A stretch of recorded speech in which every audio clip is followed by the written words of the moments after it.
Olá, amigos! Nunca na história um país foi atacado com tanto apoio quanto a Ucrânia.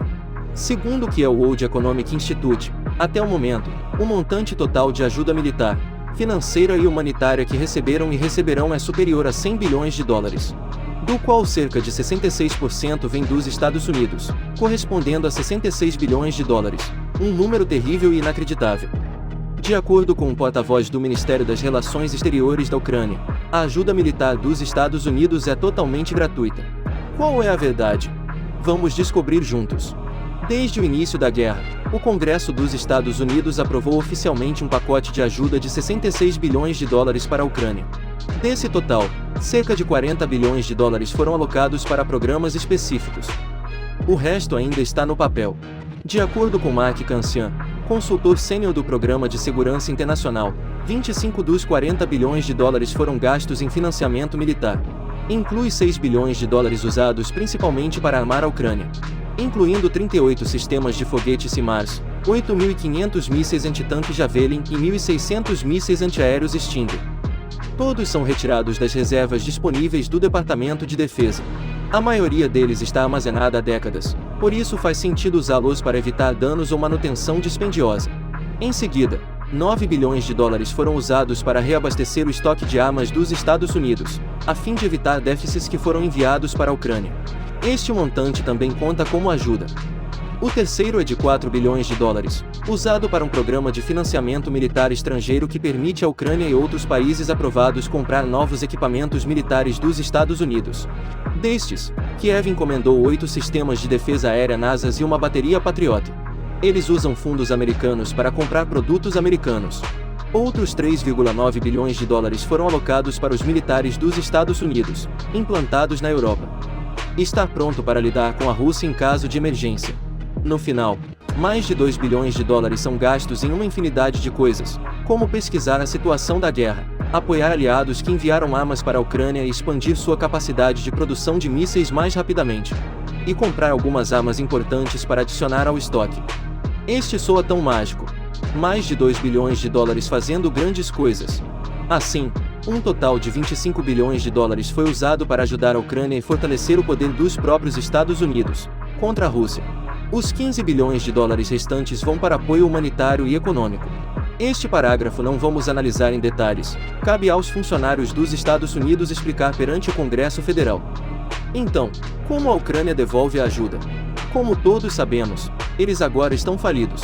O PIB caiu 45% e foram necessários empréstimos para manter a infraestrutura básica, como eletricidade e transporte público. Portanto, atualmente o auxílio é temporariamente chamado de gratuito. Se a guerra terminar e eles vencerem a batalha, não há dúvida, a Rússia terá que pagar pelos danos causados e não mais a Rússia. No entanto, caso percam a batalha, a ajuda dos Estados Unidos e do Ocidente será impossível ou muito difícil de recuperar. Agora, não vamos falar sobre como a Ucrânia pagará.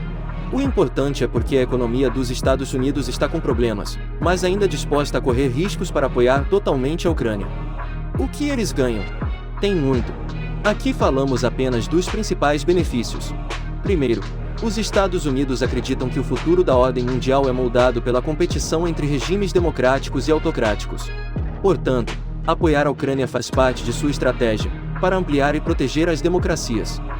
Além disso, eles querem enviar uma mensagem: os americanos estão prontos para proteger pessoas com ideias semelhantes, fortalecendo assim a confiança dos aliados dentro e fora da OTAN.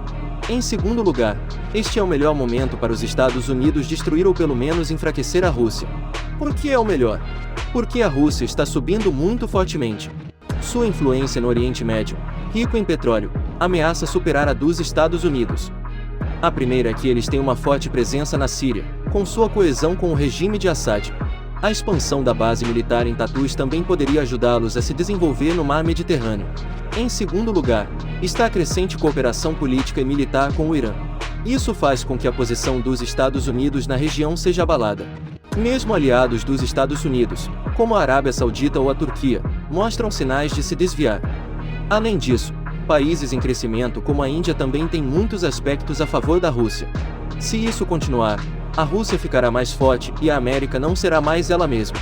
Portanto, Enfraquecer o inimigo neste momento é uma forma de Washington restaurar sua hegemonia no Oriente Médio e expandir sua influência pelo mundo. Em terceiro lugar, os Estados Unidos querem prevenir possíveis ocorrências futuras.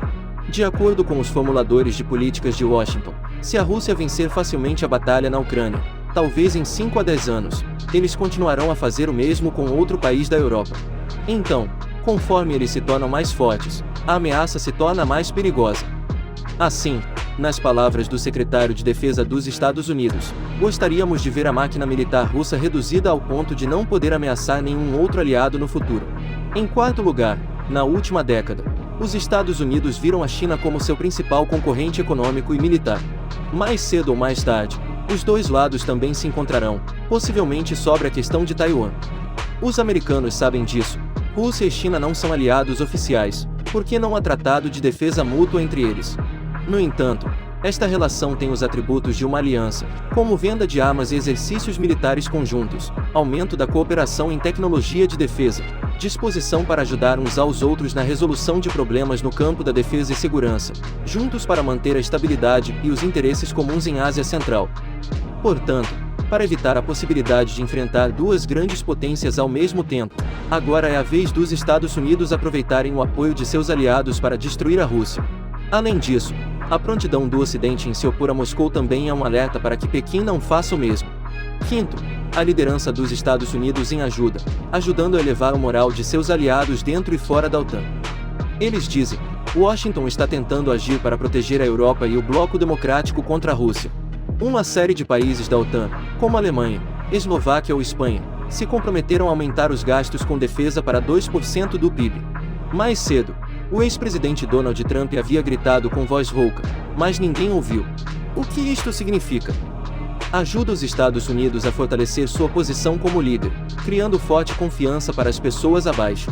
Além disso, caso a Rússia não possa ser derrotada, a força do bloco militar da OTAN aumentou significativamente, graças ao aumento dos gastos com defesa, reduzindo o ônus econômico dos Estados Unidos no papel de protetor. No final das contas, gastar dinheiro em armas para ajudar a Ucrânia também é ajudar a si mesmos. Ganhando ou perdendo, a Rússia também enfraquecerá. É um investimento com muitos benefícios. Com tais interesses estratégicos em mente, o governo de Washington não hesitou em sua ajuda, apesar do fato, a Ucrânia pode não ser capaz de pagar de volta ou pode demorar muito para fazê-lo.